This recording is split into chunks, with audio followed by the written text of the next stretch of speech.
Very good morning students. आज हम देखेंगे एक राइटिंग टास्क 2 का सैम्पल और हम किस तरीके से अपने राइटिंग टास्क को स्ट्रक्चर कर सकते हैं, हमारा थॉट प्रोसेस क्या होना चाहिए, किस तरीके से हमें आइडियाज़ को इलाबोरेट करके और सीक्वेंस क्या होनी चाहिए आइडियाज़ की कि कौन सा आइडिया, कौन सा कॉन्सेप्ट हमें पहले लिखना है, कौन सा बाद में लिखना है। इन सब चीज़ों को हम इस राइटिंग टास्क के थ्रू समझने की कोशिश करेंगे। तो राइटिंग टास्क आपको 2-3 चीज़ें सिखाएगा, दैट इज स्ट्रक्चर कि आपका इंट्रोडक्शन, कंक्लूजन, ये सब चीज़ें कैसी कैसी होनी चाहिए, और आपको ये भी सिखाएगा कि किस तरीके से आप अच्छी वोकैबुलरी और अच्छे तरीके से कनेक्टर्स यूज कर सकते हैं अपने राइटिंग टास्क में। देखिए, राइटिंग टास्क का क्वेश्चन है, some people think that parents should teach children how to be the good members of society. Others, however, believe that school is the best place to learn this. Discuss both the views and give your opinion. तो देखिए, कुछ लोग सोचते हैं कि बच्चों को सिखाने की, पढ़ाने की जो मेन रिस्पॉन्सिबिलिटी है वो पेरेंट्स की है, लेकिन कुछ लोग ये भी समझते हैं कि स्कूल में सारी लर्निंग करी जाती है, जो भी हम सीखते हैं वो हम स्कूल में सीखते हैं, क्योंकि स्कूल क्या है, शिक्षा, विद्या, तो लर्निंग कहाँ होगी, स्कूल में होगी। तो 2 पॉइंट्स यहाँ पे पूछे हैं, इसमें आपको बोथ द व्यूज डिस्कस करने हैं और अपना ओपिनियन देना है। तो आपको ये चीज ध्यान रखनी है कि you have to give your opinion. तो आपको कोई एक साइड का बताना पड़ेगा, आप इस चीज के सपोर्ट में हो। आप क्या समझते हो कि पेरेंट्स का इम्पैक्ट पड़ता है चिल्ड्रन की स्टडी पे, या स्कूल में ही बच्चों की पढ़ाई होती है? आपको एक अपना ओपिनियन देना पड़ेगा, और साथ ही साथ आपको दोनों व्यूज को डिस्कस करना है, मतलब उसके बारे में बताना है कि ये इसके क्या पॉइंट्स हैं, इसके क्या पॉइंट्स हैं, मतलब स्कूल में पढ़ेंगे तो क्या पॉइंट्स हैं, एडवांटेज डिसएडवांटेज उसके। ये प्रॉपर एडवांटेज डिसएडवांटेज का क्वेश्चन नहीं है, लेकिन आप यही तो बताओगे कि स्कूल में पढ़ते हैं तो ये चीजें होती हैं, और अगर पेरेंट्स पे जिम्मेदारी डालें बच्चों को सिखाने की तो ये चीजें होती हैं। तो आप दोनों पॉइंट्स को डिस्कस करेंगे और अपना ओपिनियन देंगे, ठीक है। तो दोनों चीजों का आप पहले तो ध्यान रखिए कि आपको एक दी होगी स्टेटमेंट कि ये चीज होती है, उस स्टेटमेंट में आपको 2 व्यू दिए होंगे, ठीक है, कि कुछ लोग ये समझते हैं, कुछ लोग ये समझते हैं, ठीक है।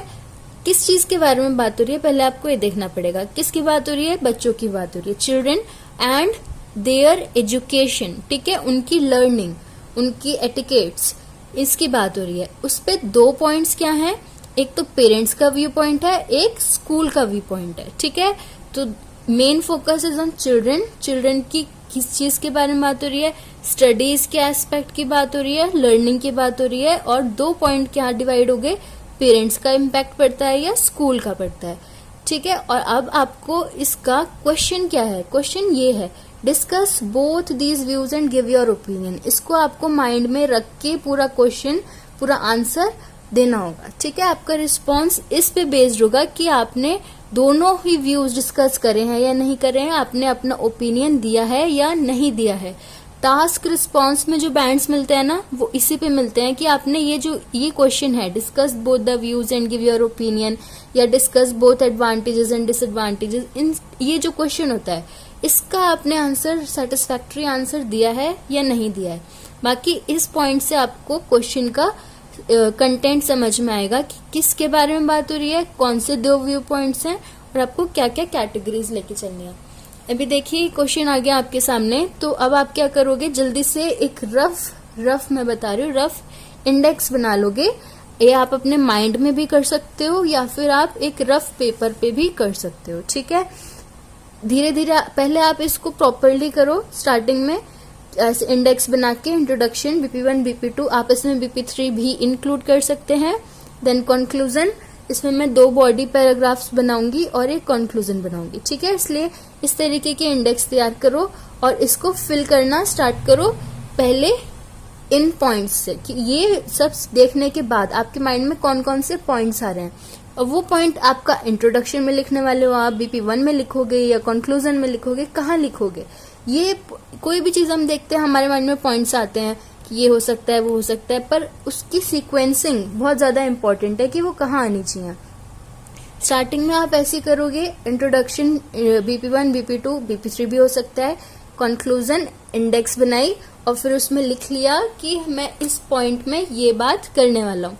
जैसे कि इंट्रोडक्शन में मैं मेन चिल्ड्रन की हम बात करेंगे, क्योंकि मेन फोकस क्या है, चिल्ड्रन का है। देखिए इंट्रोडक्शन में आपने क्या लिखना है, आपका मेन फोकस किन पॉइंट्स पे रहेगा वो आप लिख लेंगे। जैसे मेरा मेन फोकस चिल्ड्रन और उनकी लर्निंग के बारे में रहेगा। बाकी मैं ये बताऊंगी कि किस तरीके से पेरेंट्स और स्कूल दोनों का इम्पैक्ट चिल्ड्रन और उनकी लर्निंग पर पड़ता है। फिर हम इसको सेग्रीगेट कर देंगे। जैसे हमने मेन एक बात कह दी, चिल्ड्रन उनकी लर्निंग, उन पे पेरेंट्स का इम्पैक्ट, उन पे स्कूल का इम्पैक्ट। अब हम BP1 और BP2 पे जा रहे हैं। तो जैसे यहाँ पे मैं बात कर लूंगी पेरेंट्स की, फिर नेक्स्ट पैराग्राफ में मैं बात कर लूंगी स्कूल्स की, देन फिर कॉम्प्रिहेंसिव तरीके से हम इसका कंक्लूजन लिखेंगे।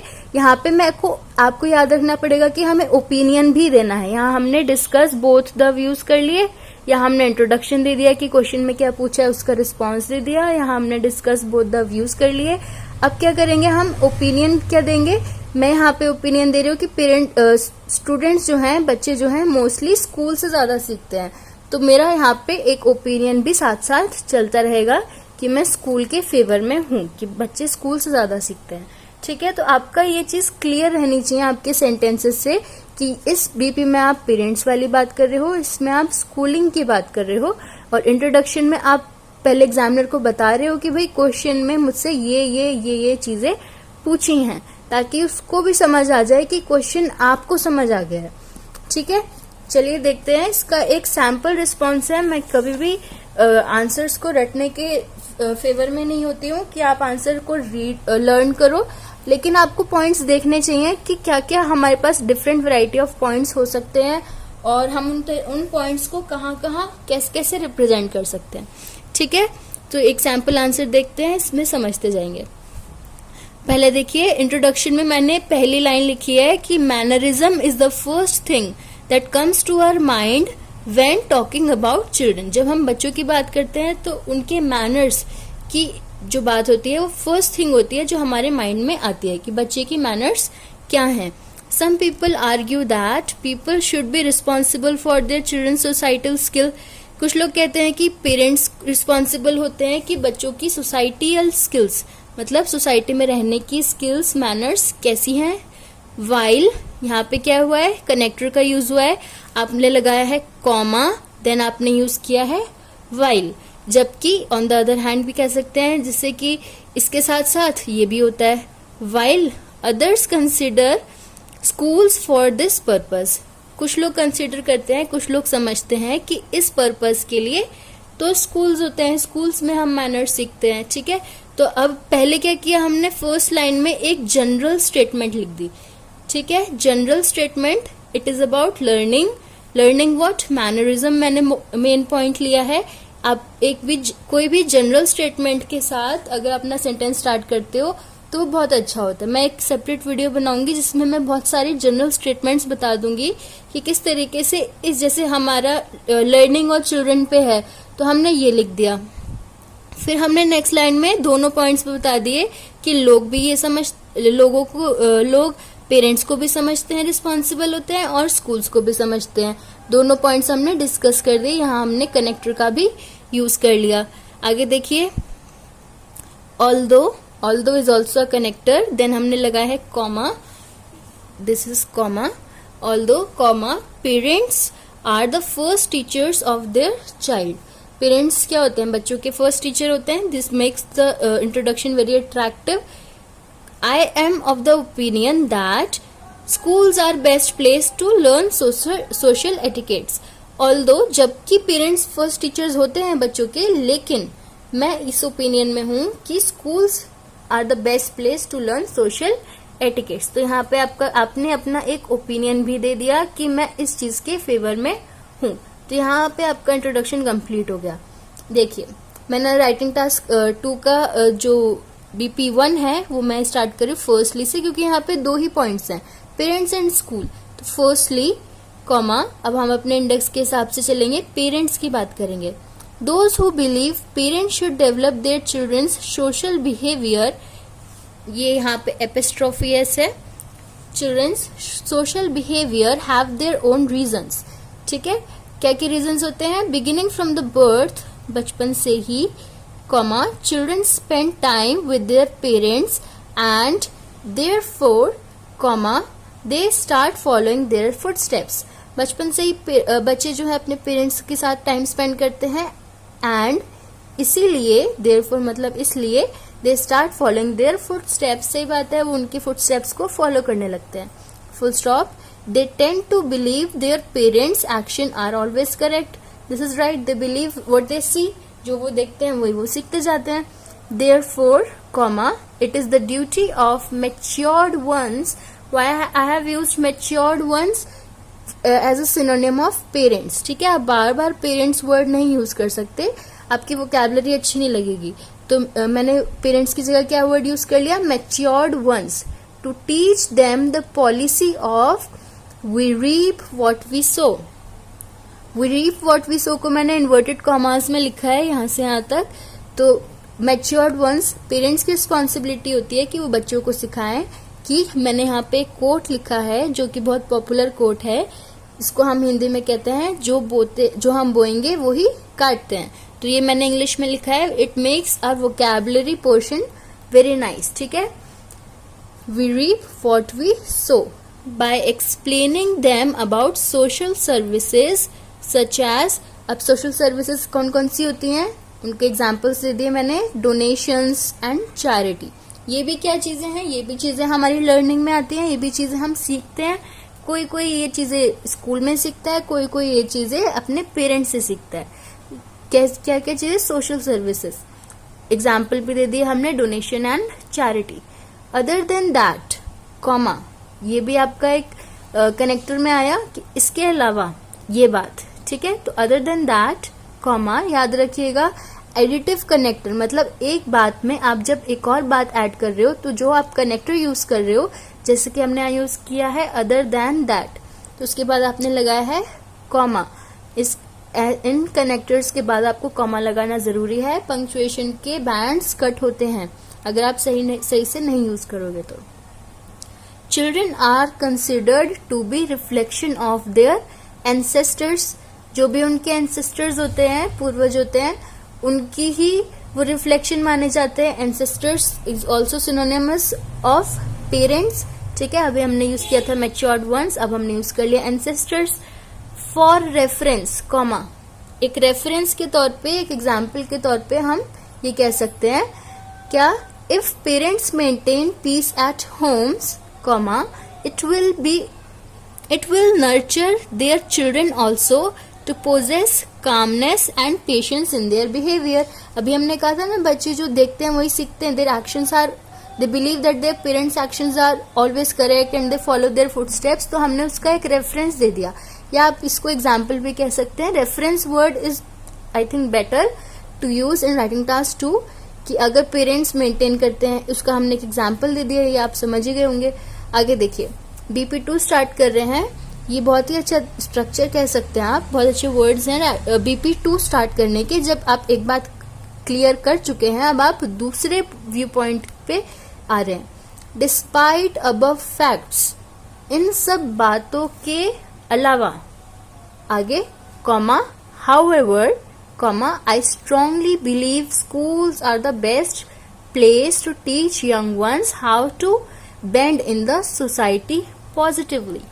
ठीक है, इन सब बातों के अलावा मैं ये स्ट्रांगली बिलीव करती हूँ या करता हूँ कि स्कूल्स, आप आपने अपना ओपिनियन क्लियर रख दिया कि ये सब बातें तो हैं, डिस्कस कर लिया आपने, डिस्कस बोथ द व्यूज में आपने डिस्कस कर लिया, ये सब बातें तो हैं, ये भी है, राइट। एंड अब ये बात, अब आप दूसरे व्यू पॉइंट पे आ रहे हो, क्या, आई स्ट्रांगली बिलीव दैट, इससे क्या हो गया, आपका ओपिनियन बिल्कुल क्लियर हो गया, आपका टास्क रिस्पॉन्स में बैंड्स पक्के हो गए कि हाँ भाई बच्चे ने स्ट्रांगली बिलीव जो करता है वो बता दिया, अपना ओपिनियन रख दिया। क्या रखा है कि schools are the best place to teach young ones, children की जगह अब हमने क्या वर्ड यूज किया है, यंग वंस, क्या, how to blend in the society positively. Society में किस तरीके से हम बच्चे पॉजिटिवली ब्लेंड हो सकते हैं, मतलब घुल मिल सकते हैं। मैनर्स बार बार नहीं यूज करेंगे, तो हमने blend in the society positively use कर लिया। आगे देखिए, teachers are trained in a manner who not only develop the intellectual skills of a child but also interpersonal skills by making them interact with children in classrooms. ये आपका हो गया बहुत ही बढ़िया कॉम्प्लेक्स सेंटेंस. बच्चे परेशान रहते हैं कॉम्प्लेक्स सेंटेंस कैसे बनाएं. यहाँ से यहाँ तक कॉम्प्लेक्स सेंटेंस है, लंबा है इसलिए कॉम्प्लेक्स सेंटेंस नहीं हो गया. अब देखिए मेन क्या बात करें, टीचर्स क्या होते हैं, ट्रेंड होते हैं इस तरीके से कि वो ना ही सिर्फ नॉट ओनली, और यहाँ पे क्या आया, बट ऑल्सो. ठीक है, ना ही सिर्फ ये बट ऑल्सो ये. अब नॉट ओनली बट ऑल्सो की जो जोड़ी है ये बना देती है आपका कॉम्प्लेक्स सेंटेंस. आप ध्यान रखिए, जरूर जरूर आपके राइटिंग टास्क में इस तरीके के सेंटेंस होने चाहिए जिसमें ना ही सिर्फ ये बात हो रही हो बट ऑल्सो ये बात हो रही हो. इस एक ही सेंटेंस में आपके 2 पॉइंट्स आ जाते हैं तो आपको लगेगा कि भाई इस बात को तो मैं लंबा करके लिख सकता था, लेकिन आप उस बात को लंबा करके लिखते तो आपको बैंड्स नहीं मिलते. आपको उस बात को बहुत ही अच्छे तरीके से लिखना है. तो देखिए नॉट ओनली क्या करते हैं, डेवलप करते हैं intellectual skills of a child. Intellectual skills क्या हो गई, उसकी इंटेलिजेंस मतलब उसका दिमाग, उसको मैथ्स वगैरह ये सब सिखाते हैं बच्चे को. तो not only this comma but also this, आप अलग अलग जगह पे इसे यूज कर सकते हैं. But also interpersonal skills by making them interact with other children in classroom. Classroom में और बाकी अदर चिल्ड्रन के साथ बच्चे जब इंटरेक्ट करते हैं तो उनकी इंटरपर्सनल स्किल्स डेवलप होती हैं. ठीक है, तो दोनों हर तरीके से उनका डेवलपमेंट कर पाते हैं. कौन, teachers, because they are trained. आगे देखिए हम स्कूल की बात करें. ठीक है, तो स्कूल की बात कर रहे हैं, अगर आप और टीचर्स की बात ना करें तो बात अधूरी रह जाएगी ना. और टीचर्स क्या है, they are skilled, they are trained. चलो आगे देखते हैं. This helps them in understanding about different cultures and communities. अगर कोई बच्चा अपने घर में रहता है वो अपने ही घर का कल्चर और अपनी ही कम्युनिटी के बारे में सीख पाता है, लेकिन जब बच्चा स्कूल जाता है तभी तो वो अंडरस्टैंड कर पाता है ना कि और भी कल्चर्स होते हैं, उनके कल्चर में क्या होता है, उनकी कम्युनिटी में क्या होता है. इन चीजों को वो कहाँ सीखता है, जब वो स्कूल जाता है और बाकी बच्चों से मिलता है. दस अवॉइडिंग द डिस्क्रिमिनेशन, और इसी तरीके से डिस्क्रिमिनेशन को हम खत्म कर सकते हैं. ठीक है, कॉन्सिक्वेंटली क्या है, बहुत अच्छा कनेक्टर है. इसका मतलब क्या होता है कि इन सब के चलते ये होता है. ठीक है, कॉन्सिक्वेंटली का मतलब हो गया एक तरीके से एज अ रिजल्ट, इस सब के होते हुए अब ये बात होती है. ठीक है, कॉन्सिक्वेंटली से पहले जो लिखा है इन सब के चलते हुए, इन सब कंडीशंस के होते हुए, कॉन्सिक्वेंटली के बाद जो लिखा है ये सब इसका रिजल्ट होता है. क्या रिजल्ट होता है इस चीज का, जब बच्चा अलग अलग कल्चर्स और कम्युनिटीज को सीखता है, इसका कॉन्सिक्वेंटली इसका रिजल्ट होता है this will make them more friendly. इससे वो ज्यादा फ्रेंडली हो जाएंगे. शेयरिंग एंड केयरिंग माइंड्स, उनका माइंड कैसा हो जाएगा, शेयरिंग एंड केयरिंग वाला हो जाएगा. ठीक है, इसके चलते ये चीज हो जाएगी. More over comma, more over के बाद हमेशा कॉमा आएगा, याद रखना. मोर ओवर और फर्दर मोर दोनों ही राइटिंग टास्क 2 में यूज करने वाले बहुत ही बढ़िया कनेक्टर्स हैं. एडिटिव कनेक्टर है, मतलब एक बात में दूसरी बात को ऐड करते हैं. यहाँ पे हम जो बातें कर रहे हैं उसी तरीके की बात हम मोर ओवर या फर्दर मोर के बाद भी करते हैं. मोर ओवर और फर्दर मोर के बाद हमेशा कॉमा आता है, ये चीज याद रखिएगा. और एक ही राइटिंग टास्क में बार बार मोर ओवर बार बार फर्दर मोर यूज करना अवॉइड करिएगा, पर ये भी ध्यान रखना कि कम से कम एक आध बार तो कर ही दो. चलो आगे देखते हैं. More over comma, schools also teach, school क्या सिखाते हैं, teach them the most important ethic and that is punctuality. Ethic क्या होती है, क्वालिटी. ठीक है, तो एथिक होती है क्वालिटी. आपकी वोकैबुलरी भी इस राइटिंग टास्क में झलक रही है, तो आपको अच्छे अच्छे वर्ड्स यूज करने हैं. ठीक है, अगर आप बच्चों की बात कर रहे हैं, उनकी लर्निंग की बात कर रहे हैं, उनकी एथिक्स की बात नहीं कर रहे, उनके स्कूल की बात कर रहे हैं और पंक्चुअलिटी की बात नहीं कर रहे, तो अधूरा रह जाएगा. ठीक है, तो एक और चीज स्कूल क्या सिखाती है, एक और क्वालिटी क्या सिखाती है कि बच्चे पंक्चुअल बने. ठीक है, फिर यहाँ पे मैंने इसको खत्म कर दिया बीपी 2 को, क्योंकि मैं अपने स्कूल के सारे स्ट्रॉन्ग पॉइंट्स लिख चुकी हूँ. मैं चाहती तो इसको 2 पैराग्राफ्स में भी कर सकती थी खींच के, लेकिन हमने इसमें बढ़िया से कॉम्प्लेक्स सेंटेंसेस बना के इसको लिखा है, तो इतने में ही आपको 100% अच्छे बैंड्स मिल जाएंगे। जरूरी नहीं है कि आप हर बात को अलग अलग करके लिखो, ठीक है, बड़ा लंबा करने के लिए आप उसको कॉम्पैक्ट करके लिखो, प्रॉपर ग्रामर के साथ लिखो, आपको ऑब्वियसली बैंड्स मिलेंगे। कंक्लूजन देखो, कंक्लूजन बहुत तरीके होते हैं कंक्लूजन को स्टार्ट करने के। मैंने यहाँ पे यूज किया है टू सम अप, ठीक है, to sum up comma although parents teach children to take first steps towards societal manners. आपको किसी चीज को मना भी नहीं करना है कि नहीं भाई पेरेंट्स नहीं करते, ठीक है, आपको एक को फेवर करना है, वो आप कर चुके हो, ठीक है। हालांकि पेरेंट्स बच्चों को सिखाते हैं कि किस तरीके से वो सोसाइटी की मैनर्स सीखें, कॉमा आपने अपना ओपिनियन दे दिया कि I believe schools play as an extra hand in nurturing the overall development of children in terms of discipline and values, ठीक है। आपने बिल्कुल एंड में पूरी पक्की एक स्ट्रॉन्ग बात रख के अपनी बात को क्लियर कर दिया कि भाई मैंने ओपिनियन भी दे दिए, मैंने दोनों को डिस्कस भी कर दिया, मेरा टास्क रिस्पॉन्स 100% है। आपने सारे पॉइंट्स भी डिस्कस कर लिए, आपने दोनों में से अपना फेवर भी कर लिया कि मैं स्कूल के फेवर में हूँ, ठीक है। तो ये आपका कंक्लूजन में झलकना चाहिए। आपको कंक्लूजन में कोई कट्टरपंथी नहीं दिखानी है कि भाई ये चीज ही होनी चाहिए और ये चीज गलत है, नहीं, ये चीज भी होती है, ऑल्दो ये चीज भी होती है, लेकिन आई बिलीव कि ये चीज बेटर है, ठीक है। तो होपफुली आपको इससे कुछ थोड़ा बहुत सीखने को मिला होगा, वोकैबुलरी भी और स्ट्रक्चर भी कैसे कैसे बनाने हैं। तो अगर अच्छा लगा हो वीडियो तो प्लीज लाइक एंड सब्सक्राइब, और मेरे पास बहुत सारे इस तरीके के राइटिंग टास्क और वोकैबुलरी वगैरह हैं, तो इफ यू वांट तो you can subscribe to the channel.